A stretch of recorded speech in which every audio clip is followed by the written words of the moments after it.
Olá, tudo bem? Seja muito bem-vindo, seja muito bem-vinda à nossa aula de hoje. Saiba que é muito bom ter você aqui em nossa sala de aula virtual, esse espaço de aprendizagem em que, mesmo estando geograficamente separados, nos une em nome da busca pelo conhecimento. E você sabia que conhecimento é poder?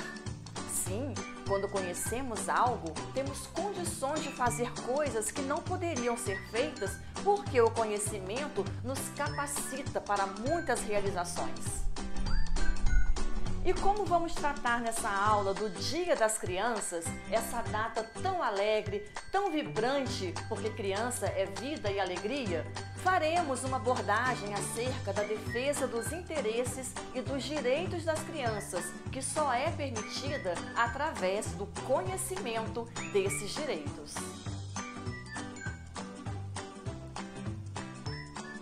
Antigamente, as crianças e adolescentes não eram conhecidos como detentores de direitos. Aproximadamente entre os séculos XVI ao XIX, as crianças e adolescentes eram tratados, na maioria das vezes, como seres sem relevância. E era comum um alto índice de mortalidade precoce devido a esse descaso. As crianças tinham poucas chances de sobrevivência devido à falta de cuidados e de higiene, à desnutrição, à medicina ainda muito deficiente, entre outros fatores. Além de tudo isso, era comum ter as classes sociais mais pobres abandonando suas crianças devido à sua condição econômica ser muito precária. Nessa época, as meninas, ainda muito novas, com apenas 15 anos, já eram consideradas aptas a casar. E meninos com apenas 9 anos, ou seja, crianças ainda, já eram encaminhados para o trabalho. O trabalho pesado, sendo tratados como se já fossem homens. A mão de obra dessas crianças era duramente explorada. A gente percebe que não havia espaço para o universo infantil, para o ser criança. E elas não tinham opção de escolha, infelizmente. Isso era uma realidade para as crianças de classe social inferior, porque para as classes mais abastadas, o destino era outro. As crianças tinham acesso ao ensinamento da leitura, da arte, como por exemplo, a música e a dança. O trabalho infantil no Brasil ocorreu desde a época da escravidão e durou por quase 4 séculos. No final do século XIX, essa situação começa a mudar.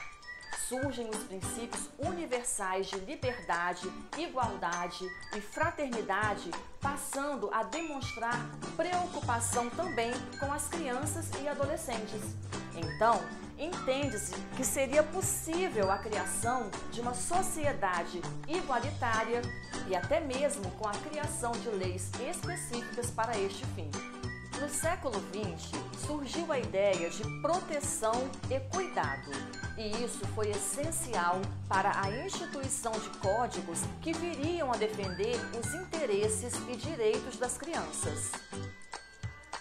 Em 12 de outubro de 1927, entra em vigor o Decreto 17.943-A, conhecido como Código de Menores.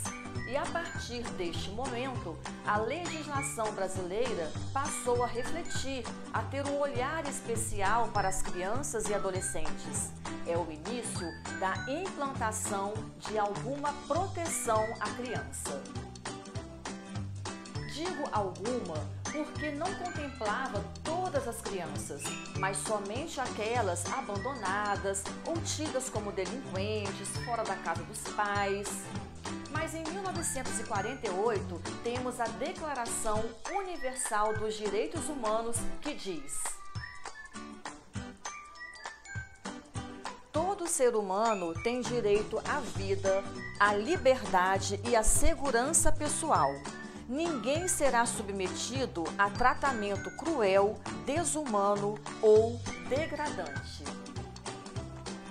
E aqui está incluído o cuidado necessário à infância, independente de raça, cor, sexo, religião, condição social, porque todos são iguais perante a lei e todos têm direito à proteção. Em 1959, temos a Declaração Universal dos Direitos da Criança, que defende, entre outras coisas, que a criança e o adolescente necessitam de proteção e cuidado especial e que devem ser amparados por uma lei específica. A declaração destaca a importância da família e, na falta dela, afirma que cabe ao Estado garantir o desenvolvimento integral da criança. O direito mais importante da Declaração Universal dos Direitos da Criança é este.